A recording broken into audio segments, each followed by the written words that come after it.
ગામડામાં પાણીની કટોકટી, તળાવો સૂકાભંઠ, નર્મદાના નીરની માંગ. કાંકરેજ વિધાનસભાના ડીસાના તળાવને સુજલામ સુફલામ યોજના હેઠળ ભરવા માટે ધારાસભ્યની રજૂઆત. બનાસકાંઠા જિલ્લાના કાંકરેજ વિધાનસભાના ડીસા તાલુકાના ખાલી તળાવોને સુજલામ સુફલામ યોજના હેઠળ ભરવા માટે ધારાસભ્ય કેબિનેટ મંત્રીને રજૂઆત કરી છે. ડીસા તાલુકાના તળાવોમાં પાણીનું સ્તર ખૂબ જ નીચું જવાથી ખેડૂતો અને પશુપાલકો આર્થિક રીતે મુશ્કેલીમાં મુકાયા છે.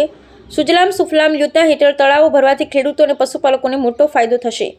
વેળાવવા, પુરા, સાવિયાણા, સમો મોટા, સમો નાના, ધારીસણા, ભદ્રામલી, ઝાબડિયા, સદરપુર, લુણપુર, નવાગામ, આશરડા, ખરડોસણ, માણેકપુરા, કણજરા સહિતના તળાવો ખાલી છે.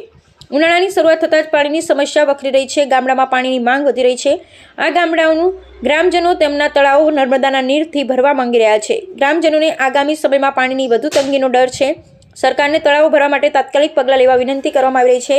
આ માંગણીઓ પૂરી થવાથી બનાસકાંઠા જિલ્લાના ખેડૂતો અને પશુપાલકોને પાણીની સમસ્યામાંથી રાહત મળશે.